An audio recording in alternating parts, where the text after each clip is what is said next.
Señoras y señores, tengan todos ustedes muy, pero muy buenas tardes. Estamos dando inicio a la reunión número 12 de la temporada, compuesta de 9 competencias con 4 cotejos clásicos para potrillos, una prueba especial para adultos. La primera competencia de la jornada es el clásico Criterium. Hembras, 1300 metros.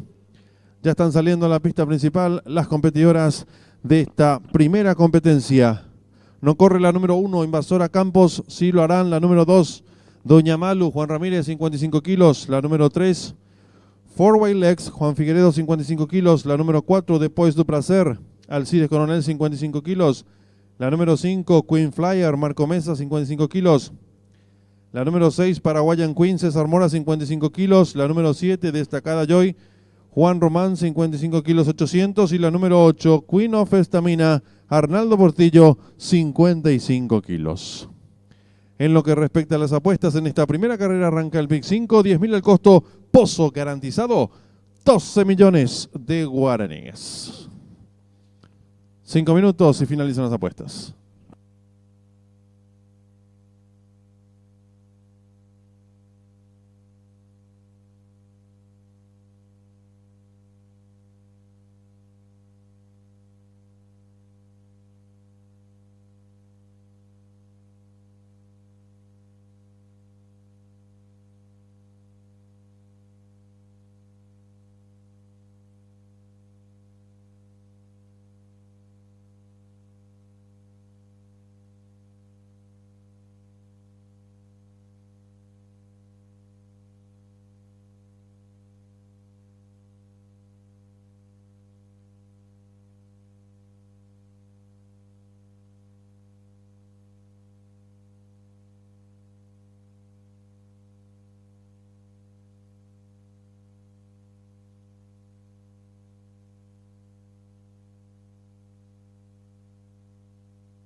Las apuestas.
En esta primera carrera está en juego la apuesta PIC 5, 10.000 el costo, 12 millones de guaraníes, pozo garantizado. 3 minutos y finalizan las apuestas.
En esta primera carrera arranca la apuesta PIC 5, 10.000 el costo, 12 millones de guaraníes, pozo garantizado 1 minuto y se cierran las ventanillas.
Últimos segundos para realizar sus apuestas.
Últimos instantes para realizar sus apuestas.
Para que tu experiencia en el Jockey Club del Paraguay sea más divertida, te damos muchas opciones de apuestas. Ganador. Tenés que elegir el caballo que termine en primer lugar. Descubrí nuevas maneras de disfrutar las carreras. Llave directa. Tenés que elegir los caballos que terminan primero y segundo en el orden exacto de llegada. Duplo. Tenés que elegir los caballos que finalicen en el primer lugar de 2 carreras consecutivas. Triplo. Tenés que elegir los caballos que finalicen en primer lugar de 3 carreras consecutivas. Cuádruplo. Tenés que elegir los caballos que finalicen en primer lugar de 4 carreras consecutivas. Trifecta. Tenés que elegir a los caballos que terminan en primer, segundo y tercer lugar en el orden exacto de llegada. Triple. Tenés que elegir los caballos que finalicen en primer lugar de 3 carreras consecutivas. Se realiza una jugada abierta, donde por cada carrera acertada se realiza un canje del boleto ganador. Pick 4. Tenés que elegir los caballos que finalicen en primer lugar en 4 carreras consecutivas. Se realiza una jugada abierta, donde por cada carrera acertada se realiza un canje del boleto ganador.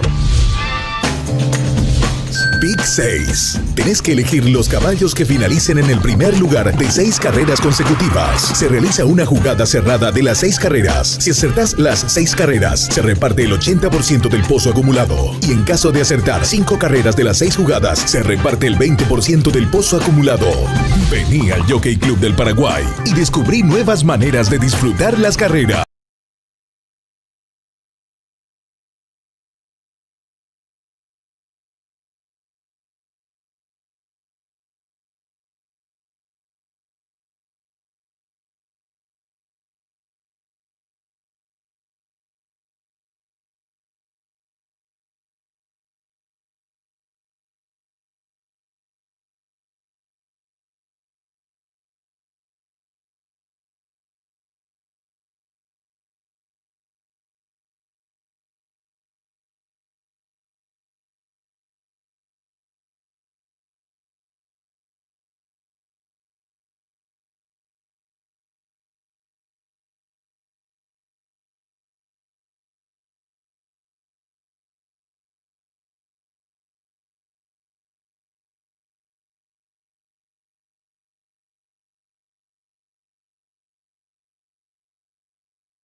Campana de largada.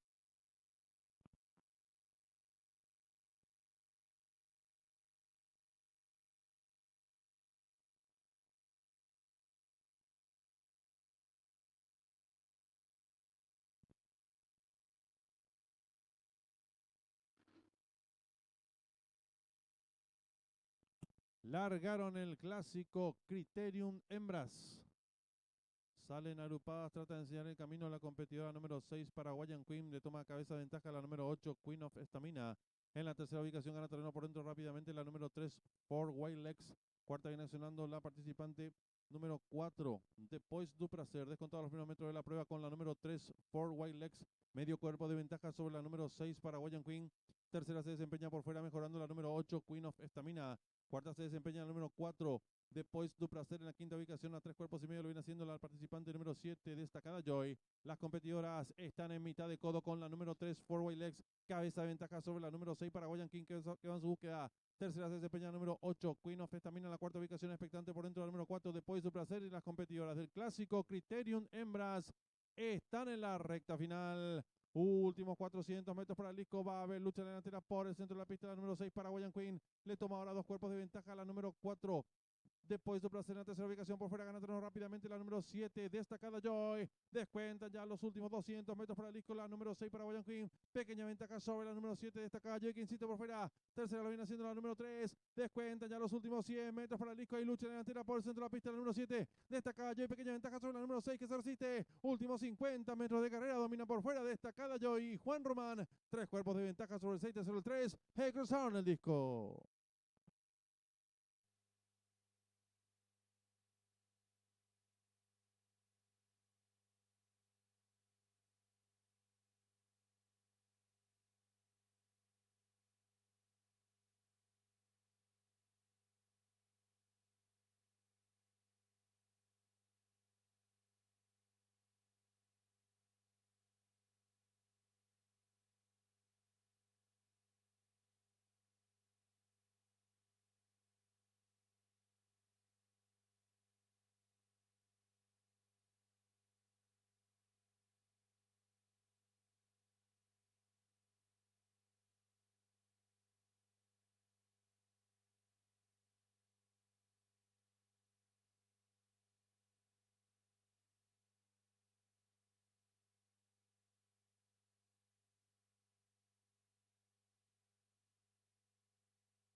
Marcador oficial de la primera carrera. Primera la número 7, Destacada Joy.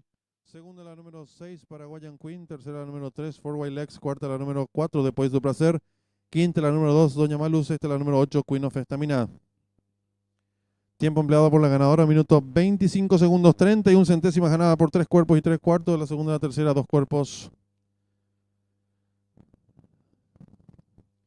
Dividendos por el ganador del número 7, 58.300 guaraníes. Llave directa 7-6, 219.800 guaraníes.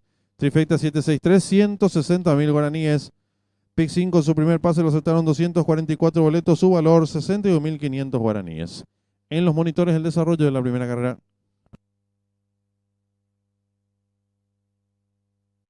Campana de largada.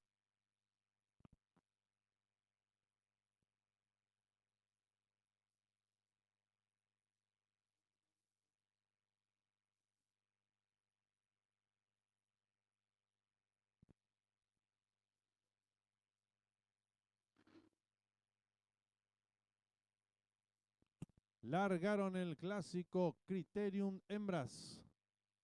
Salen agrupadas, trata de enseñar el camino a la competidora número 6, Paraguayan Queen. Le toma cabeza de ventaja la número 8, Queen of Estamina.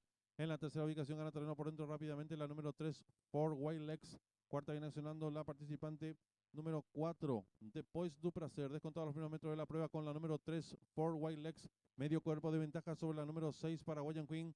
Tercera se desempeña por fuera mejorando la número 8, Queen of Estamina. Cuarta se desempeña la número 4, Después du Placer. En la quinta ubicación a 3 cuerpos y medio lo viene haciendo la participante número 7, Destacada Joy. Las competidoras están en mitad de codo con la número 3, Four White Legs. Cabeza de ventaja sobre la número 6, Paraguayan King, que va en su búsqueda. Tercera se desempeña la número 8, Queen of Estamina. En la cuarta ubicación expectante por dentro de la número 4, Después du Placer. Y las competidoras del clásico Criterium Hembras están en la recta final. Últimos 400 metros para el disco. Va a haber lucha delantera por el centro de la pista. La número 6, Paraguayan Queen. Le toma ahora 2 cuerpos de ventaja a la número 4. Después du Placer en la tercera ubicación por fuera, gana terreno rápidamente la número 7, Destacada Joy. Descuentan ya los últimos 200 metros para el disco, la número 6 para Paraguayan Queen. Pequeña ventaja sobre la número 7, Destacada Joy, que insiste por fuera. Tercera lo viene haciendo la número 3. Descuentan ya los últimos 100 metros para el disco. Hay lucha delantera por el centro de la pista, la número 7, Destacada Joy. Pequeña ventaja sobre la número 6, que se resiste. Últimos 50 metros de carrera, domina por fuera Destacada Joy y Juan Román. 3 cuerpos de ventaja sobre el 6, tercero el 3. Cruzaron el disco.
Comenzarán a salir los competidores del clásico Criterium machos, distancia 1300 metros.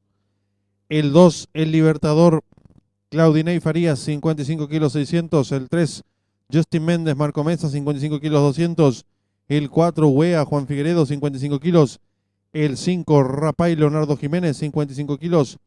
El 6, Il Capitano César Mora, 55 kilos. El 7, Olympic Talent, Alcides Coronel, 55 kilos. El 8, Flight to Paradise, Antonio Artellado, 56 kilos 200. El 9, Manda Más, Juan Román, 55 kilos 800. Y el 10, Garra Guaraní, Arnaldo Portillo, 55 kilos. Arranca el pick 4, 10.000 el costo, 4 millones de guaraníes es el pozo garantizado. 10 minutos y finalizan las apuestas.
En esta segunda carrera arranca el PIC 4, 10.000 el costo, 4 millones de guaraníes, pozo garantizado. 3 minutos y finalizan las apuestas.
En esta segunda carrera arranca la apuesta PIC 4, 10.000 el costo, 4 millones de guaraníes, pozo garantizado. 1 minuto y se cierran las ventanillas.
Últimos instantes para realizar sus apuestas.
Se cierran las ventanillas.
Campana de largada.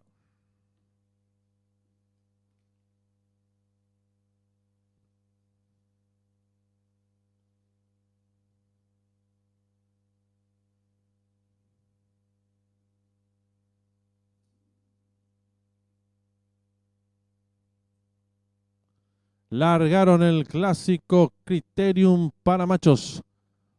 Parte con desventaja el número 12, Libertador, a tiempo que sale a enseñar el camino. Número 7, Olympic Talent. Le toma cuerpo de ventaja el número 8, Flight to Paradise. En la tercera ubicación se desempeña el número 4, Wea. Cuarto viene accionando el número 3, Justin Méndez. En la quinta ubicación se desempeña el 5, Rapay. Más atrás viene accionando el número 9, Manda Más. En la octava ubicación se desempeña el número 10, Garra Guaraní. Los competidores están enfrentando el codo con el número 7, Olympic Talent, enseñando el camino. Lo hace con 3 cuerpos de ventaja sobre el número 8, Flight to Paradise. Tercero se desempeña el participante número 5, Rapay. En la cuarta ubicación lo viene haciendo el competidor número 9, Manda Más. Gana terreno por fuera, número 10, Garra Guaraní. Los competidores en los últimos 600 metros, el número 7, Olympic Talent, 3 cuerpos de ventaja sobre el número 8, Flight to Paradise. Y los competidores del clásico Criterium para machos están en la recta final. Últimos 400 metros para el disco número 7, Olympic Talent intenta la disparada. Lo hace con 3 cuerpos de ventaja sobre el número 8, Flight to Paradise. En la tercera ubicación se desempeña el participante número 3, Justin Méndez. Descuenta ya los últimos 250 metros para el disco. Va a haber lucha en la delantera por dentro. Número 7, Olympic Talent. Le toma 2 cuerpos de ventaja sobre el número 8, Flight to Paradise, que insiste por fuera. En la tercera ubicación, en larga atropellada, lo viene haciendo el número 9, Manda Más. Descuenta ya los últimos 150 metros para el disco. Sigue la lucha en la delantera. El número 8, ahora Flight to Paradise. Pequeña ventaja sobre el número 7, por 2 metros para el disco. El 8, Flight to Paradise. Y Antonio Artellado. Cuerpo de ventaja sobre el número 7, tercero 9. Y cruzaron el disco.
Marcador oficial de la segunda carrera. Primero el 8, Flight to Paradise.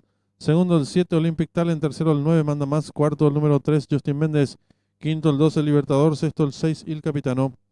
Tiempo empleado por el ganador, minuto 24 segundos, 72 centésimos, ganada por un cuerpo y medio. El segundo al tercero, un cuerpo y 3/4.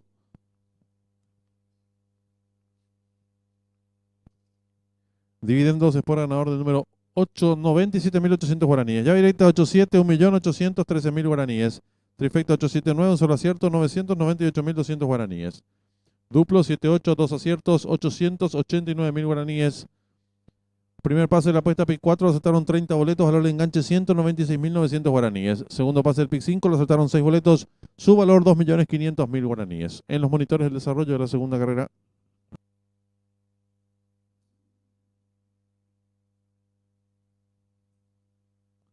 Largaron el clásico Criterium para machos. Parte con desventaja el número 12, Libertador, a tiempo que sale a enseñar el camino. Número 7, Olympic Talent. Le toma cuerpo de ventaja al número 8, Flight to Paradise. En la tercera ubicación se desempeña el número 4, Wea. Cuarto viene accionando el número 3, Justin Méndez. En la quinta ubicación se desempeña el 5, Rapay. Más atrás viene accionando el número 9, Manda Más. En la octava ubicación se desempeña el número 10, Garra Guaraní. Los competidores están enfrentando el codo con el número 7, Olympic Talent, enseñando el camino. Lo hace con 3 cuerpos de ventaja sobre el número 8, Flight to Paradise. Tercero se desempeña el participante número 5, Rapay. En la cuarta ubicación lo viene haciendo el competidor número 9, Manda Más. Gana terreno por fuera el número 10, Garra Guaraní. Los competidores en los últimos 600 metros, el número 7, Olympic Talent, 3 cuerpos de ventaja sobre el número 8, Flight to Paradise. Y los competidores del clásico Criterium para machos están en la recta final. Últimos 400 metros para el disco número 7, Olympic Talent intenta la disparada. Lo hace con 3 cuerpos de ventaja sobre el número 8, Flight to Paradise. En la tercera ubicación se desempeña el participante número 3, Justin Méndez. Descuenta ya los últimos 250 metros para el disco. Va a haber lucha en la tira por dentro. Número 7, Olympic Talent. Le toma 2 cuerpos de ventaja sobre el número 8, Flight to Paradise, que insiste por fuera. En la tercera ubicación, el larga atropellada lo viene haciendo el número 9, Manda Más. Descuenta ya los últimos 150 metros para el disco. Sigue la lucha en la tira. El número 8, ahora Flight to Paradise. Pequeña ventaja sobre el número 7, por 2 metros para el disco. El 8, Flight to Paradise. Y Antonio Artellado. Cuerpo de ventaja sobre el número 7, tercero 9. Y cruzaron el disco.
Están en la pista principal los competidores del Clásico General de Ejército, don Andrés Rodríguez, hembras.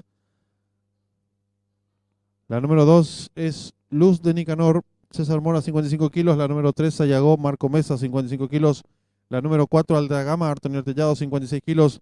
La número 5, Victoria, Juan Román, 55 kilos, 800. La número 6, Show Emotion, Claudinei Faría, 55 kilos, 600. Y la número 7, Ilimitada, Alcides Coronel, 55 kilos. Arranca el PIC 4, 10.000 el costo, 4 millones de guaraníes, pozo garantizado.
En esta cuarta carrera arranca el PIC 4, 10.000 el costo, 4 millones de guaraníes, pozo garantizado.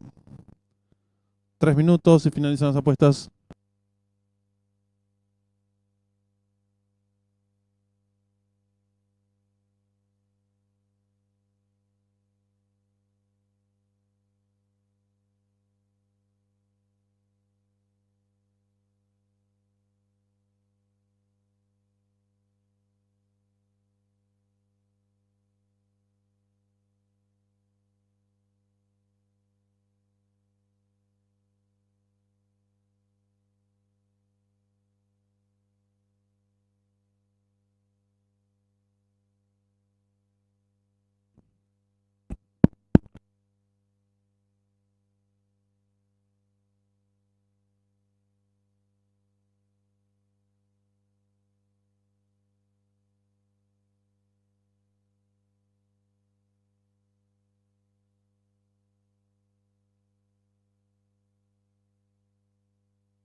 Le informamos al público apostador, arranca un PIC 4 en esta cuarta carrera.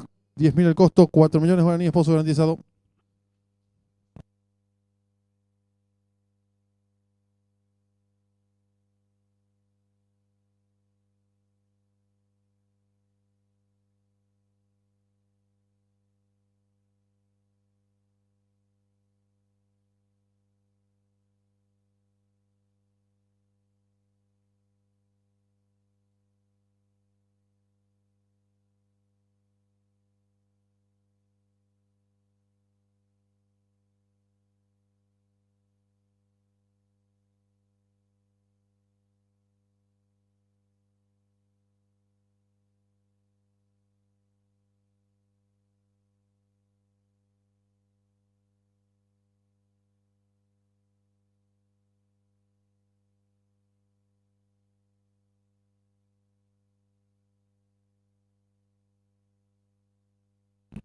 Le recordamos al público apostador, en esta cuarta carrera arranca la apuesta PIC 4, 10.000 el costo, 4 millones de guaraníes, pozo garantizado.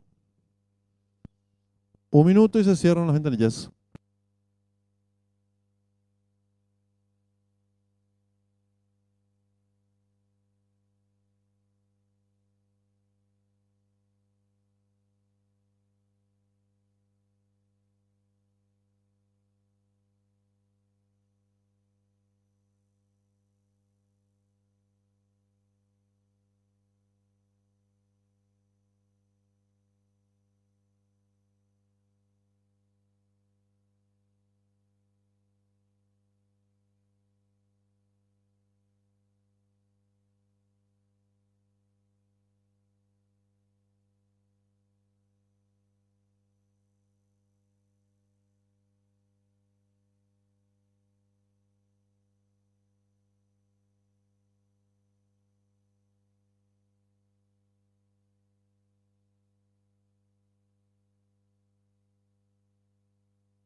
Últimos segundos para realizar sus apuestas.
Se cierran las ventanillas.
Campana de largada.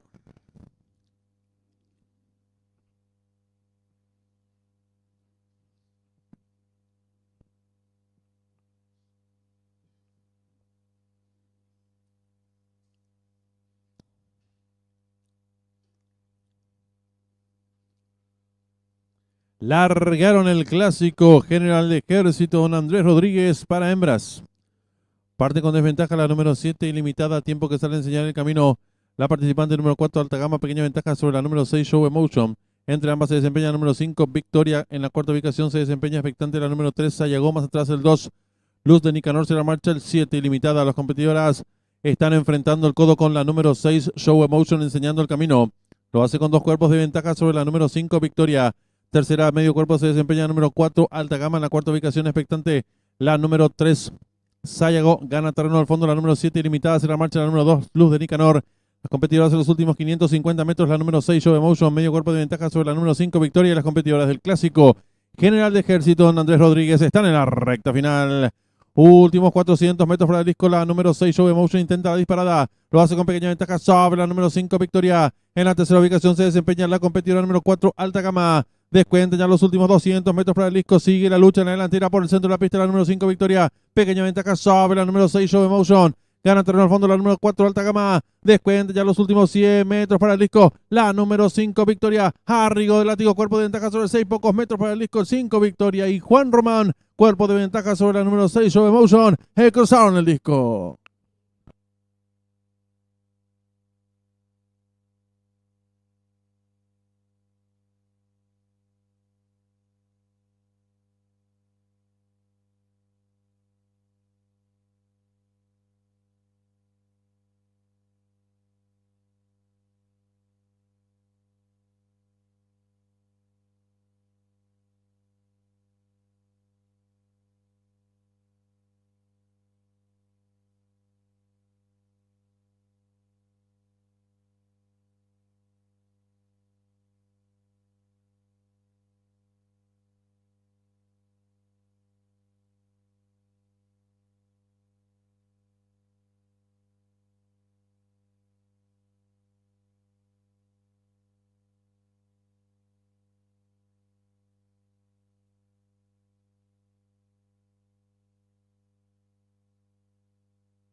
Marcador oficial de la cuarta carrera: primera la número 5 Victoria, segunda la número 6 Show Emotion, tercera la número 4 Alta Gama, cuarta la número 7 Ilimitada, quinta la número 2 Luz de Nicanor, sexta la número 3 Sayago. Tiempo empleado por la ganadora, minuto 17 segundos 81 centésimas, ganada por cuerpo y medio, el segundo al tercero un cuerpo y medio.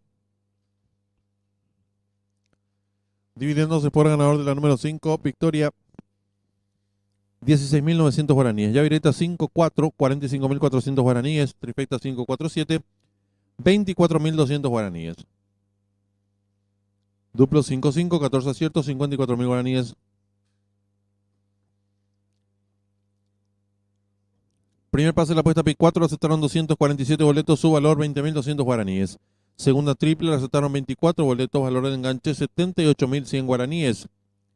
Tercer pase del PIC 4, un solo acierto, valor de enganche 6.423.100 guaraníes. Y cuarto pase del PIC 5, un solo acierto, valor de enganche 15 millones de guaraníes. En los monitores del desarrollo de la cuarta carrera.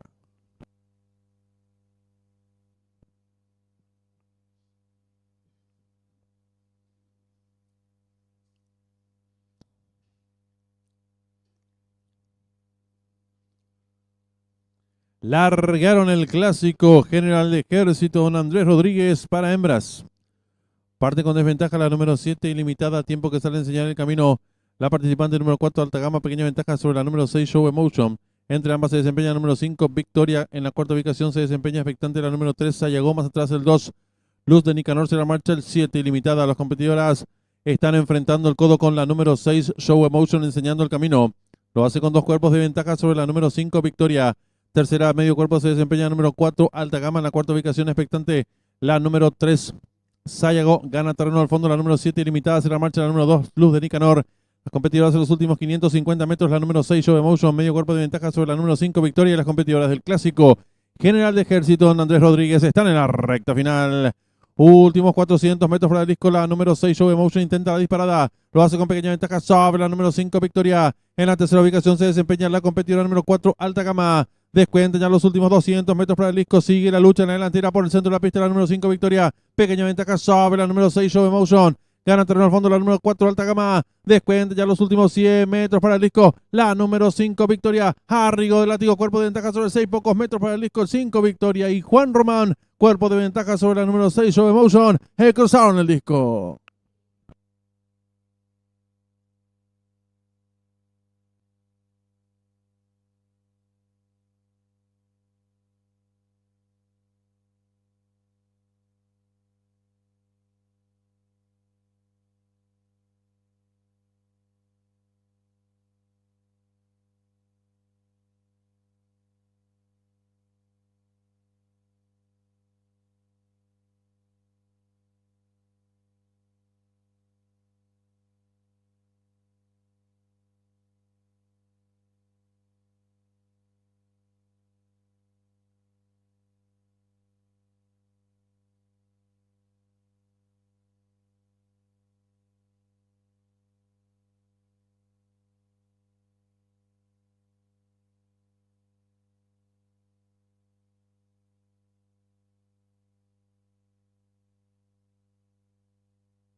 Están en la pista principal los competidores del clásico General Ejército, don Andrés Rodríguez, machos. El 1 rugiente, Antonio Ortellado, 56 kilos 200. El 2 Pireí, Arnaldo Portillo, 55 kilos. El número 3 Batacazo King, Alcides Coronel, 55 kilos.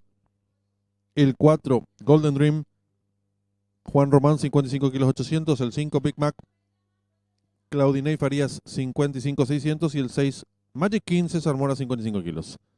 Está en juego la Triple B, 10.000 el costo, 2 millones de guaraníes. El pozo garantizado. 10 minutos y finalizan las apuestas.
En esta quinta carrera arranca la triple B, 10.000 el costo, 2 millones de guaraníes, pozo garantizado.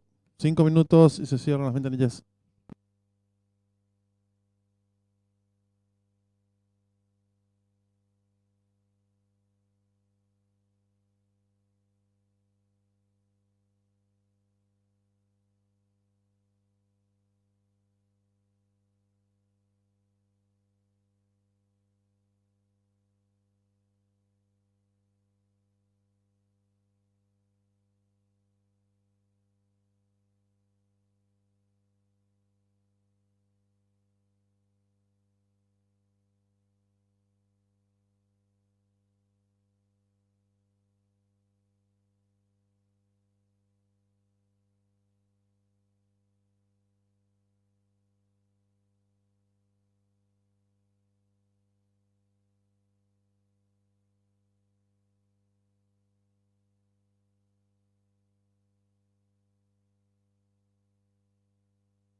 Arranca la triple B, 10.000 el costo, 2 millones de guaraníes, es el pozo garantizado.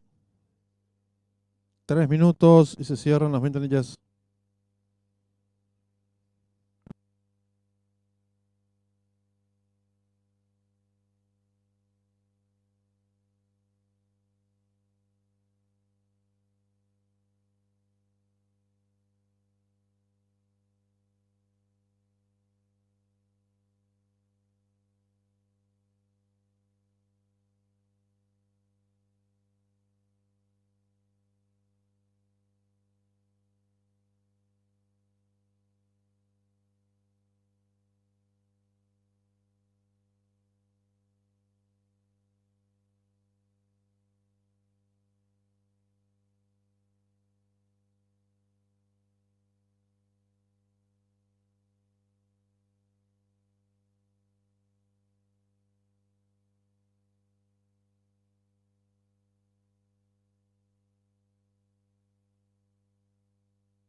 Le recordamos al público apostador en esta quinta carrera está en juego la triple B, 10.000 el costo, 2 millones de guaraníes, pozo garantizado. Un minuto y se cierran las ventanillas.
Últimos segundos para realizar sus apuestas.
Se cierran las ventanillas.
Campana de largada.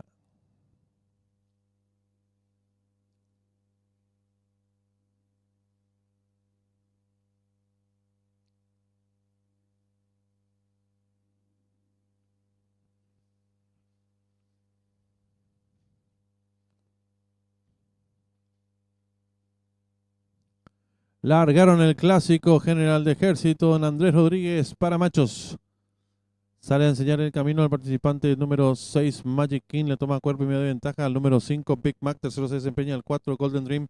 Cuarto viene accionando el número 3, Batacazo King. Descontado los primeros metros de la prueba con el número 5, Big Mac, enseñando el camino. Medio cuerpo de ventaja sobre el número 6, Magic King. En la tercera ubicación a 3 cuerpos se desempeña el número 4, Golden Dream. Cuarto cuerpo y medio de este se viene accionando el participante número 3, Batacazo King. Los competidores dejan atrás la señal indicatoria de los 700 metros con el número 6, Magic King, enseñando el camino. Lo hace con 3 cuerpos de ventaja sobre el número 5, Big Mac. En la tercera ubicación ganó un terreno, lo viene haciendo el número 4, Golden Dream. Más atrás el 3 y los competidores del clásico general de ejército, don Andrés Rodríguez para machos. Están en la recta final. Últimos 400 metros para el disco. Asume el comando del lote ahora el número 5, Big Mac. Le toma cuerpo de ventaja al número 6, Magic King. En la tercera ubicación se desempeña el número 4, Golden Dream. Descuentan ya los últimos 250 metros para el disco con el número 5, Big Mac, enseñando el camino. Lo hace con varios cuerpos de ventaja sobre el número 6, Magic King. Tercero se desempeña el número 4, Golden Dream. Descuentan ya los últimos 100 metros para el disco. Domina fácil el 5, Big Mac y Claudinei Farías. Varios cuerpos de ventaja sobre el número 6, Magic King. En la tercera ubicación lo hace el 4 y cruzaron el disco.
Marcador oficial de la quinta carrera. Primero el número 5, Big Mac. Segundo el 6, Magic King.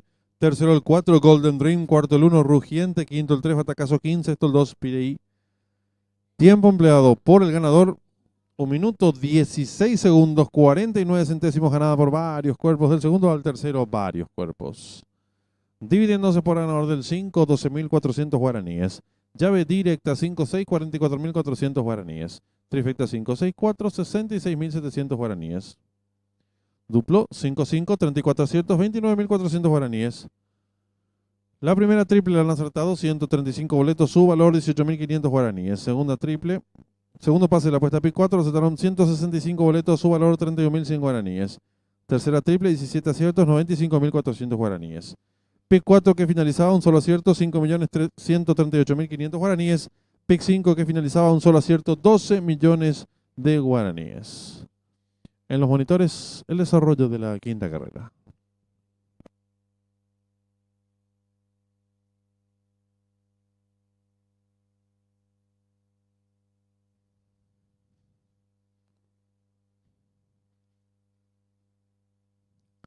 Largaron el clásico general de ejército, don Andrés Rodríguez para machos. Sale a enseñar el camino al participante número 6, Magic King. Le toma cuerpo y medio de ventaja al número 5, Big Mac. Tercero se desempeña el 4, Golden Dream. Cuarto viene accionando el número 3, Batacazo King. Descontado los primeros metros de la prueba con el número 5, Big Mac, enseñando el camino. Medio cuerpo de ventaja sobre el número 6, Magic King. En la tercera ubicación a 3 cuerpos se desempeña el número 4, Golden Dream. Cuarto cuerpo y medio de este se viene accionando el participante número 3, Batacazo King. Los competidores dejan atrás la señal indicatoria de los 700 metros con el número 6, Magic King, enseñando el camino. Lo hace con 3 cuerpos de ventaja sobre el número 5, Big Mac. En la tercera ubicación ganó un terreno, lo viene haciendo el número 4, Golden Dream. Más atrás el 3 y los competidores del clásico general de ejército, don Andrés Rodríguez para machos. Están en la recta final. Últimos 400 metros para el disco. Asume el comando el lote ahora el número 5, Big Mac. Le toma cuerpo de ventaja al número 6, Magic King. En la tercera ubicación se desempeña el número 4, Golden Dream. Descuentan ya los últimos 250 metros para el disco con el número 5, Big Mac, enseñando el camino. Lo hace con varios cuerpos de ventaja sobre el número 6, Magic King. Tercero se desempeña el número 4, Golden Dream. Descuentan ya los últimos 100 metros para el disco. Domina fácil el 5, Big Mac y Claudinei Farías. Varios cuerpos de ventaja sobre el número 6, Magic King. En la tercera ubicación lo hace el 4 y cruzaron el disco.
Para que tu experiencia en el Jockey Club del Paraguay sea más divertida, te damos muchas opciones de apuestas.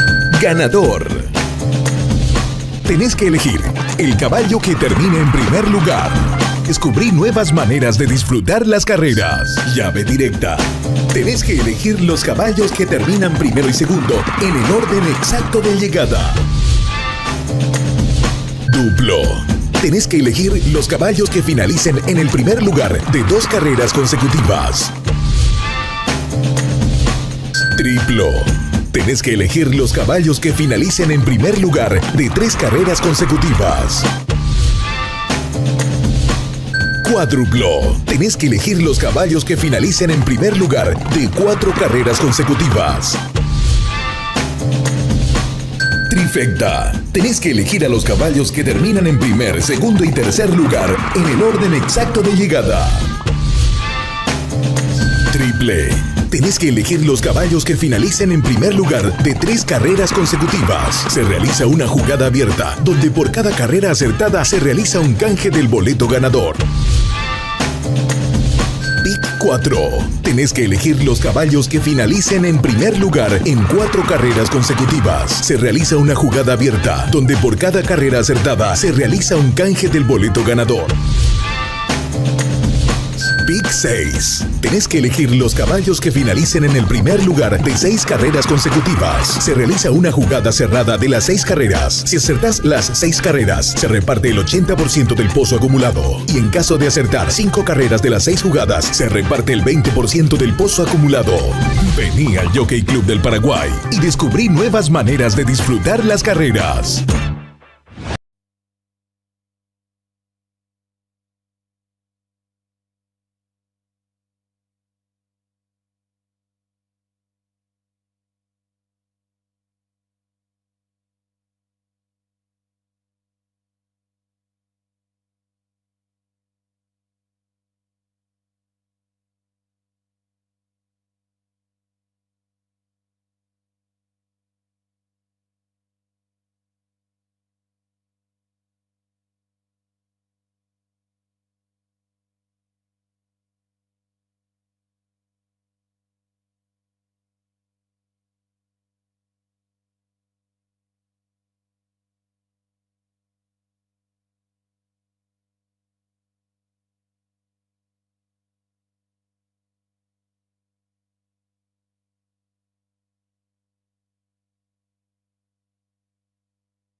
Están en la pista principal los competidores del premio especial 19 de junio, distancia 1800 metros. El 1 Invencible, Alcides Coronel, 56 kilos. El 2 Amaranto, Juan Figueredo, 56 kilos. El 3 El Hacker, Claudinei Farías, 55 kilos 600. El 4 Negro Simón, Juan Román, 55 kilos 800. El 5 Pegaso, Antonio Ortellado, 56 kilos. El 6 Gran Soñador, Javier Portillo, 57 kilos. Y el 7 Sweet Prince, Marco Mesa, 56 kilos. Arranca la triple C, 10.000 el costo, 2 millones de guaraníes, pozo garantizado. El duplo también está en juego, 10.000 el costo, 1.500.000 pozo garantizado. 5 minutos y finalizan las apuestas.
En esta sexta carrera arranca la triple C, 10.000 el costo, 2 millones de guaraníes, pozo garantizado. Duplo, 10.000 el costo, 1.500.000 es el pozo garantizado.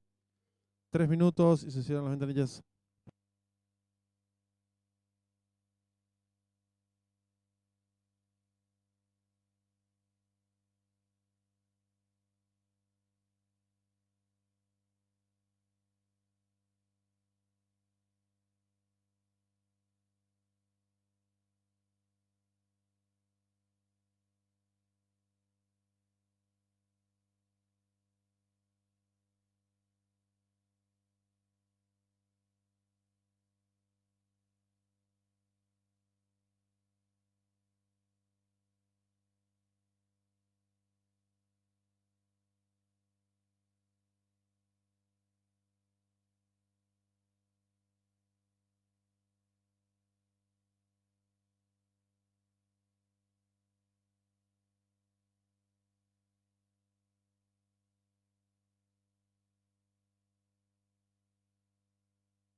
También está en juego la apuesta duplo, 10.000 el costo, 1.500.000 pozo garantizado.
En esta sexta carrera está en juego la triple C, 10.000 el costo, 2 millones de guaraníes, pozo garantizado. La apuesta duplo, 10.000 el costo, 1.500.000 es el pozo garantizado. 1 minuto y se cierran las ventanillas.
Últimos segundos para realizar sus apuestas.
Se cierran las ventanillas.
Campana de largada.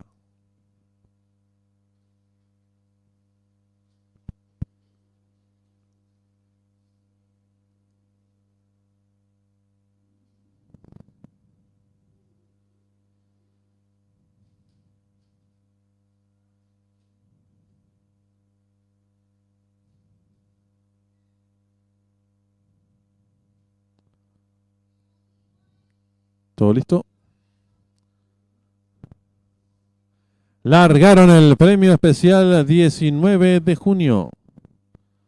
Salen agrupados los competidores, tratan de enseñar el camino por el lado exterior de la pista. El participante número 6, Gran Soñador, pequeña ventaja sobre el 2, Amaranto. Gana terreno rápidamente el número 3, El Hacker. Los competidores enfrentan el primer codo con el número 3, El Hacker, enseñando el camino. Lo hace con cuerpo y medio de ventaja sobre el número 6, Gran Soñador. Tercero por fuera se desempeña expectante el 7, Sweet Prince. Cuarto viene accionando un cuerpo por dentro el 2, Amaranto. En la quinta ubicación se desempeña el 1, Invencible, a medio cuerpo de este el 4. Negro Simón cierra marcha el 5, Pegaso. Los competidores ingresan en la recta opuesta, siempre con el número 3, El Hacker, enseñando el camino. Lo hace con cuerpo de ventaja sobre el número 2, Amaranto, que va en su búsqueda. En la tercera ubicación, a 2 cuerpos de este se desempeñan apareados el 6, Gran Soñador, con el número 7, Sweet Prince. En la quinta ubicación, a 2 cuerpos y medio, lo hace el número 1, Invencible. Más atrás, en la sexta colocación, a 3 cuerpos, el 4, Negro Simón, sigue cerrando la marcha, el número 5, Pegaso. Los competidores van a comenzar a enfrentar ya el último codo y asume el comando el lote número 2, Amaranto.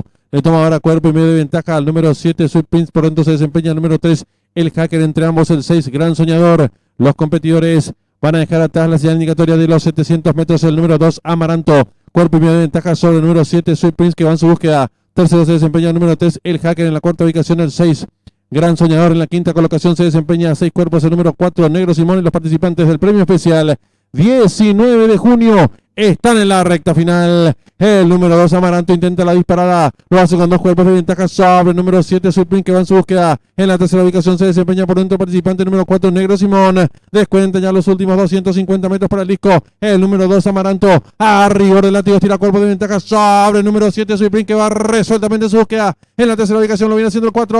Descuenta ya los últimos 100 metros para el disco. Por dentro el número 2, Amaranto. Estira ahora cuerpo de ventaja sobre el 7, Supreme. Últimos 50 metros de carrera. Por dentro 2, Amaranto y Juan Bautista Figueredo. Cuerpo de ventaja sobre el número 7, Supreme.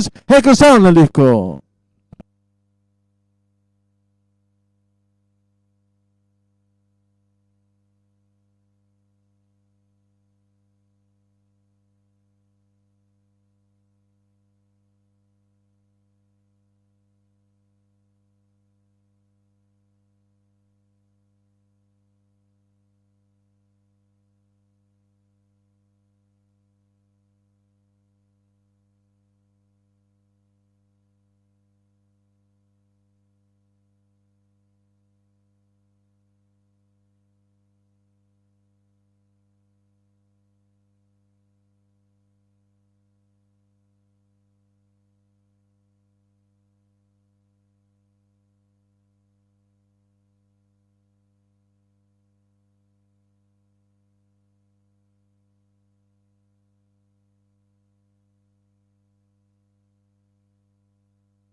Marcador oficial de la sexta carrera. Primero el 2, Amaranto. Segundo el 7, Sweet Prince. Tercero el 4, Negro Simón. Cuarto el 6, Gran Soñador. Quinto el 3, El Hacker. Sexto el 1, Invencible. Tiempo empleado por el ganador, 2 minutos, 1 segundo, 45 centésimos, ganada por un cuerpo. El segundo al tercero, varios cuerpos. Dividiéndose por el ganador del 2, 30.100 guaraníes. Llave directa 2-7, 92.900 guaraníes. Trifecta 2-7-4, 102.800 guaraníes. Duplo 5-2, 34 aciertos, 37.900 guaraníes. La primera triple aceptaron 61 boletos, su valor 41.000 guaraníes. Segunda triple aceptaron 42 boletos, valor de enganche 59.500 guaraníes. Tercer pase de la apuesta PIC 4, aceptaron 55 boletos, su valor 100.200 guaraníes. En los monitores del desarrollo de la sexta carrera.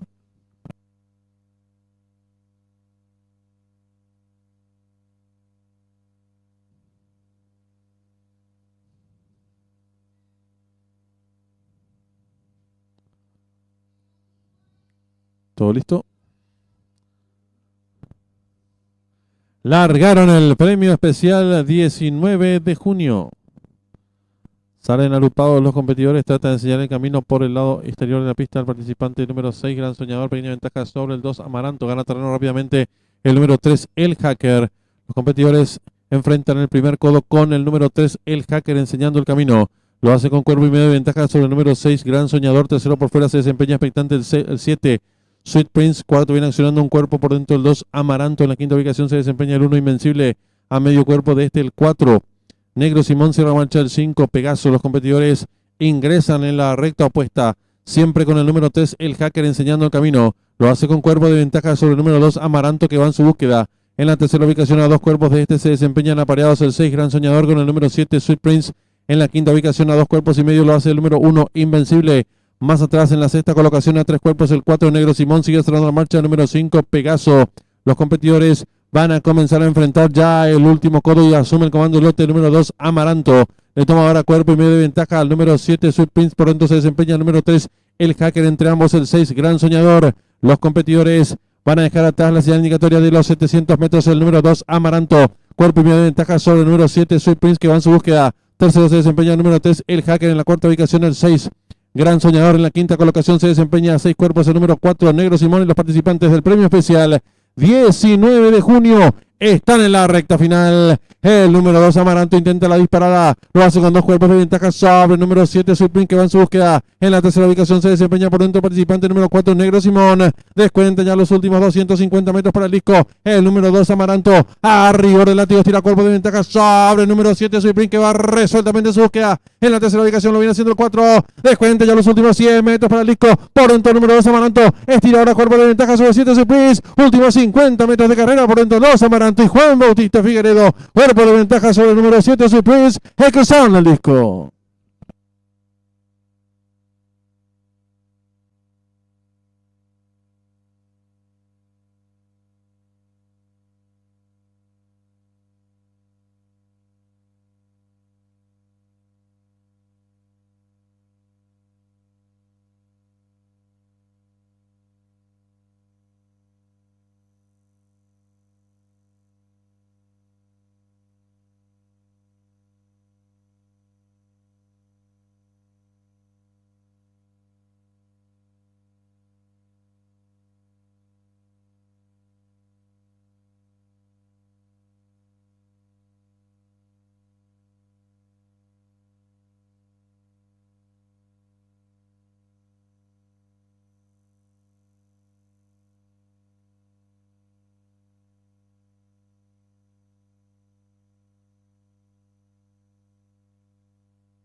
Le informamos al público apostador en esta séptima carrera. Arranca la última triple, 40.000 el costo, 30 millones de guaraníes es el pozo garantizado. En la carrera internacional, provenientes del hipódromo de Santa Anita, no será en la partida el 2, Shishback, la número 5, Conquest Su, la número 11, On for the Holidays, y tampoco ninguna de las suplentes 13 y 14. Reiteramos, 2, 5, 11, 13 y 14 no serán de la partida en la octava carrera, la competencia internacional.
Le informamos al público apostador en esta séptima carrera. Arranca la última triple, 40.000 el costo, 30 millones de guaraníes, pozo garantizado.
Están en la pista principal los competidores de la séptima carrera, prueba reservada para caballos de la sexta categoría, distancia 1100 metros.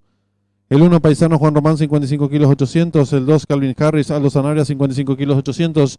El 3 negro, el 2 Alcides Coronel, 54 kilos 300. El 4 Jazzmaster, César Mora, 54 kilos. El número 5 Jingote, Diego Ramírez, 52 kilos 200. El número 6 New Hope, Marco Mesa, 56 kilos. El 7 Spirit, José Romero, 56 kilos. El 8 Mr. Top, Juan Figueredo, 54 kilos 150. El 9 Quinteto de Oro, Leonardo Jiménez, 53 kilos. Y el número 10 Sildo, Javier Portillo, 55 200 gramos. Arranca la última triple, 40.000 el costo, 30 millones de guaraníes, pozo garantizado. 10 minutos y finalizan las apuestas.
En esta séptima carrera está en juego la última triple, 40.000 el costo, 30 millones de guaraníes, pozo garantizado. 5 minutos y se cierran las ventanillas.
En esta séptima carrera arranca la última triple, 40.000 el costo, 30 millones de guaraníes, pozo garantizado. 3 minutos y se cierran las ventanillas.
En esta séptima carrera arranca la última triple, 40.000 el costo, 30 millones de guaraníes, pozo garantizado. 1 minuto y se cierran las ventanillas.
Últimos segundos para realizar sus apuestas.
Se cierran las ventanillas.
Campana de largada.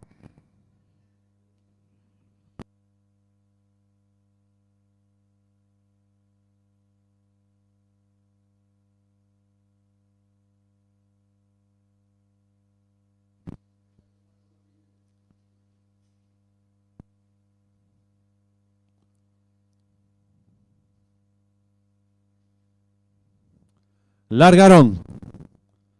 Salen agrupados los competidores. Trata de enseñar el camino al participante número 3. Negro el 2. Pequeña ventaja sobre el 1. Paisano. Tercero se desempeña el 2. Calvin Harris en la cuarta ubicación. Ganaron terreno rápidamente. Lo hace el número 6. New Hope más abierto el 9. Quinteto de oro. Los competidores se están enfrentando al codo y lucha en la delantera. Asume el comando el número 9. Quinteto de oro. Estira cuerpo de ventaja sobre el número 6. New Hope. Tercero se desempeña el número 1. Paisano en la cuarta ubicación. Lo viene haciendo el número 3. Negro el 2.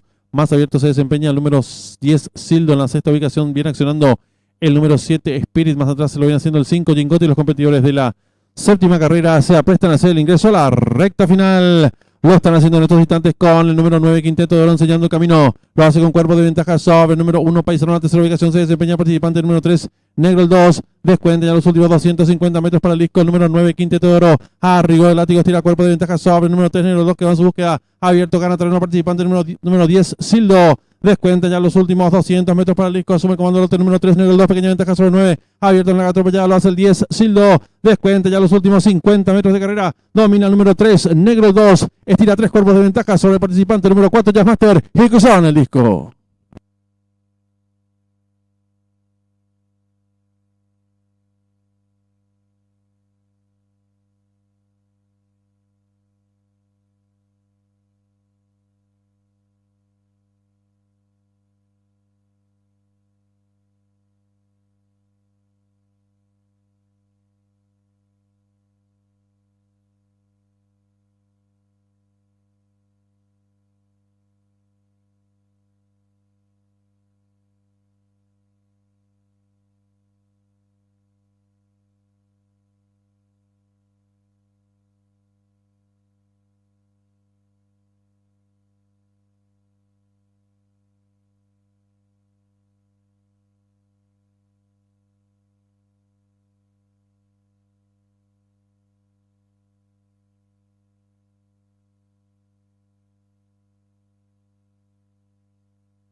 Marcador oficial de la séptima carrera. Primero el número 3, Negro el 2. Segundo el 4, Jazzmaster. Tercero el 10, Sildo. Cuarto el 9, Quinteto de Oro.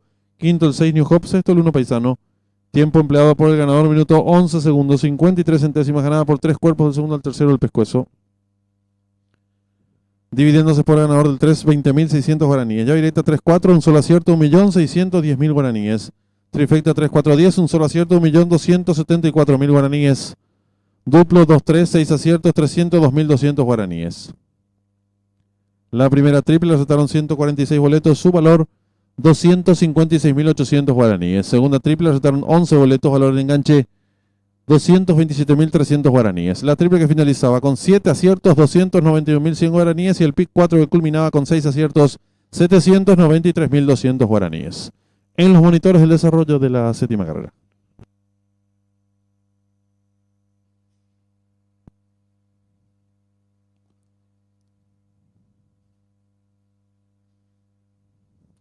Largaron.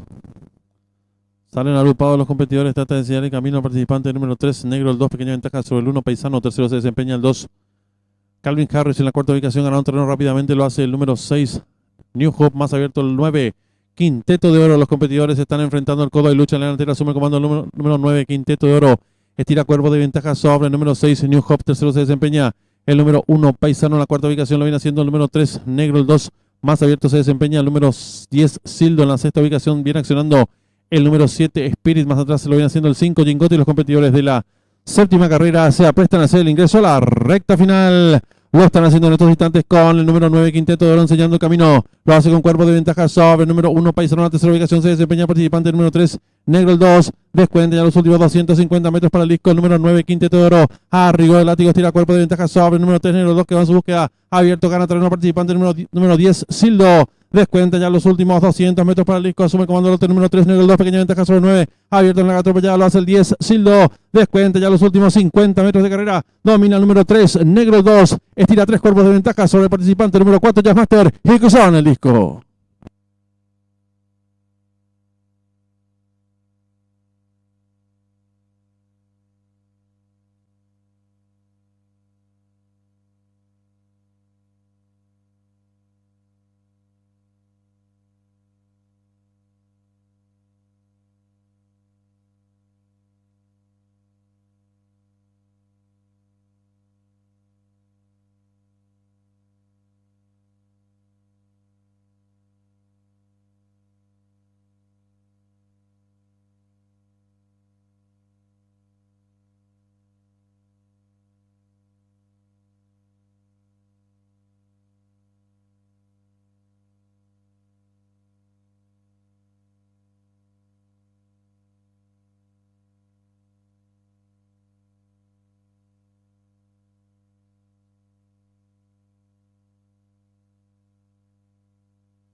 Ya tenemos en pantallas la señal en vivo y directo desde el hipódromo de Santa Anita, donde se va a disputar nuestra octava carrera del programa oficial.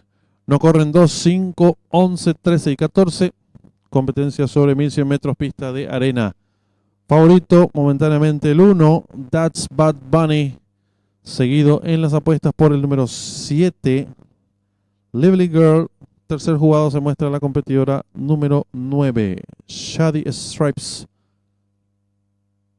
Restan 20 minutos para que finalicen las apuestas. Está en juego la apuesta duplo. 20.000 el costo. 6 millones de guaraníes es el pozo garantizado.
Le recordamos al público apostador que en esta octava carrera está en juego el duplo, 20.000 el costo, 6 millones de guaraníes, pozo garantizado. 5 minutos y finalizan las apuestas.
Le recordamos al público apostador que en esta octava carrera está en juego la apuesta duplo, 20.000 el costo, 6 millones de guaraníes, pozo garantizado 3 minutos y finalizan las apuestas.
Le recordamos al público apostador que en esta octava carrera está en juego el duplo, 20.000 el costo, 6 millones de guaraníes, pozo garantizado 1 minuto y se cierran las ventanillas.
Últimos instantes para realizar sus apuestas. El duplo, cuyo pozo garantizado es de 6 millones de guaraníes.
Se van colocando las competidoras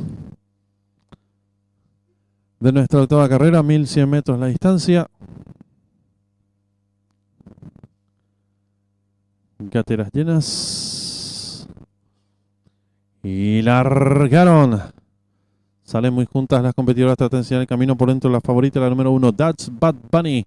Estira cuerpo y medio de ventaja sobre la número 9. En la tercera ubicación se desempeña el 6. Cuarta viene sonando el 10. En la quinta ubicación expectante lo hace el 4, más atrás el 7. Descontado los primeros metros de la prueba, la número 1, medio cuerpo de ventaja sobre la número 9 que va en su búsqueda. En la tercera ubicación expectante por dentro viene accionando la participante número 6. Quedando en la cuarta ubicación, ganaron terreno la número 10. Las competidoras están enfrentando ya el codo con la número 9, enseñando el camino. Estira 2 cuerpos y medio de ventaja sobre la número 1. En la tercera ubicación se desempeña el 6. Cuarta viene accionando el 10. En la quinta ubicación el 7. Las participantes en los últimos 550 metros para el disco con la número 9, Shady Stripes. 2 cuerpos de ventaja sobre la número 1. Tercera viene accionando el 6 y están en la recta final. Últimos 350 metros para el disco con la número 9, Shady Stripes. Estira 3 cuerpos de ventaja sobre la número 1. En la tercera ubicación se viene desempeñando la competidora número 8. Descuentan ya los últimos 100 metros de carrera con la número 9, Shady Stripes. Estira amplias ventajas sobre la participante número 1 y 8 que pelean por la segunda ubicación. Pocos metros para el disco. El 9, Shady Stripes y Alicea Maldonado. Varios cuerpos de ventaja sobre el 8, tercero el 1 y cruzaron el disco.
Marcador oficial de la octava carrera, primera la número 9, Shady Stripes, segunda la número 8, Forgotten Memories, tercera la número 1, That's Bad Bunny, cuarta la número 6, She Spends a Lot. Tiempo empleado por la ganadora, minuto 4 segundos, 86 centésimas ganada por varios cuerpos de la segunda, la tercera 3 cuerpos. Dividendos Sport a ganador de la número 9, 7.000 guaraníes. Llave directa 9-8, quedó vacante. Duplo 3-9, también ha quedado vacante. La segunda triple aceptaron 47 boletos, su valor 851.200 guaraníes. Triple que finalizaba 3 aciertos, 816.100 guaraníes. En los monitores del desarrollo de la octava carrera. Le informamos al público apostador, en esta octava y última carrera está en juego la llave directa, 10.000 el costo, 2 millones de guaraníes, y la trifecta, 3.000 el costo, 1.600.000 pozo garantizado.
Están en la pista principal los competidores de la novena y última carrera, prueba reservada para caballos de la séptima categoría B distancia, 800 metros. El 1, el despampanante Leonardo Jiménez, 53 kilos. El número 2, sobrio, Diego Ramírez, 52 kilos. El 3, Gurka, Juan Figueredo, 53 kilos, 800. El 5, el mago Javier Portillo, 55 kilos. El 6, Sir Campos, Marco Mesa, 55 kilos. El 7, Nico Leones, Juan Román, 55 kilos, 800. Y el 8, Esco, Arnaldo Portillo, 57 kilos. 5 minutos, finalizan las apuestas.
En esta novena y última carrera está en juego la llave directa, 10.000 el costo, 2 millones de guaraníes, pozo garantizado, y la trifecta, 3.000 el costo, 1.600.000 pozo garantizado. 3 minutos y se cierran las ventanillas.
En esta novena y última carrera está en juego la llave directa, 10.000 el costo, 2 millones de guaraníes, pozo garantizado, trifecta 3.000 el costo, 1.600.000 pozo garantizado. 1 minuto y se cierran las ventanillas.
Últimos segundos para realizar sus apuestas. La llave directa que tiene garantizado 2 millones de guaraníes y la trifecta 1.600.000 guaraníes.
Se cierran las ventanillas.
Campana de largada.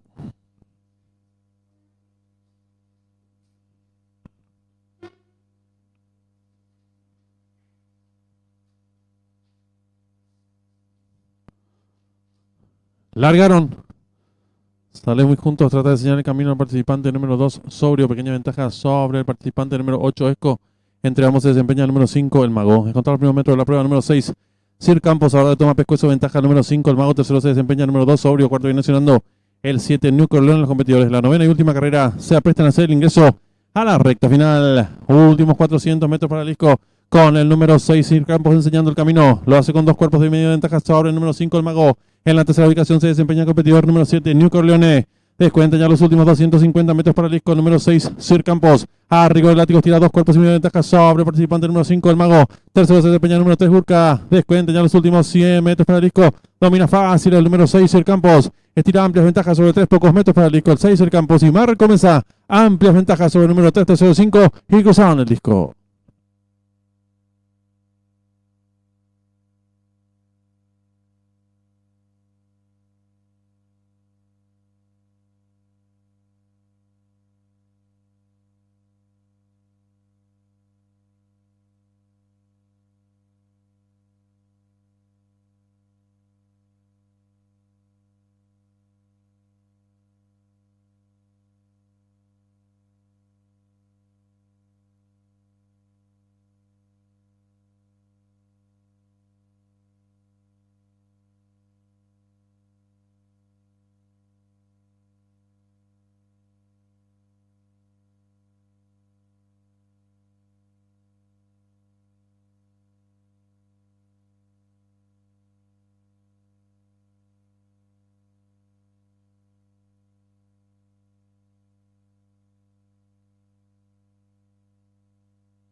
Marcador oficial de la novena y última carrera. Primero el número 6, Sir Campos. Segundo el 3, Gurka. Tercero el 5, el Mago. Cuarto el 7, New Corleone. Quinto el 2, Sobrio. Sexto el 1, el Despampanante. Tiempo empleado por el ganador, 49 segundos, 72 centésimas. Ganada por varios cuerpos. El segundo al tercero, 2 cuerpos. Dividendos es por ganador del número 6, 21.000 guaraníes. Llave directa 6-3, 400.000 guaraníes. Trifecta 6-3-5, 800.000 guaraníes. Duplo 9-6, 23 aciertos, 340.300 guaraníes. Triple que finalizaba, 2 aciertos, 2.865.600 guaraníes. En los monitores de desarrollo de la novena y última carrera.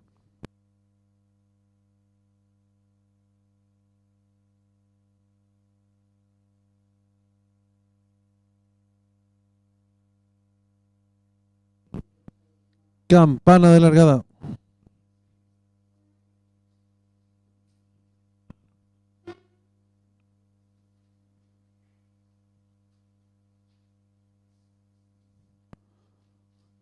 Largaron. Sale muy juntos, trata de enseñar el camino al participante número 2, Sobrio. Pequeña ventaja sobre el participante número 8, Esco. Entre ambos se desempeña el número 5, el Mago. Encontrar el primer metro de la prueba número 6, Sir Campos. Ahora toma Pescuezo, ventaja número 5, el Mago. Tercero se desempeña el número 2, Sobrio. Cuarto viene mencionando el 7, New Corleone. En los competidores, la novena y última carrera se aprestan a hacer el ingreso a la recta final. Últimos 400 metros para el Isco, con el número 6, Sir Campos, enseñando el camino. Lo hace con 2 cuerpos de media ventaja sobre el número 5, el Mago. En la tercera ubicación se desempeña el competidor número 7, New Corleone. Descuenta ya los últimos 250 metros para el Isco, número 6, Sir Campos. A rigor de látigos tira 2 cuerpos y media ventaja sobre el participante número 5, el Mago. Tercero se desempeña el número 3, Gurka. Descuenta ya los últimos 100 metros para el Isco. Domina fácil el número 6, Sir Campos. Estira amplias ventajas sobre 3 pocos metros para el Isco, el 6, Sir Campos. Y Mar comienza amplias ventajas sobre el número 3, tercero 5. Y cruzaron el Isco.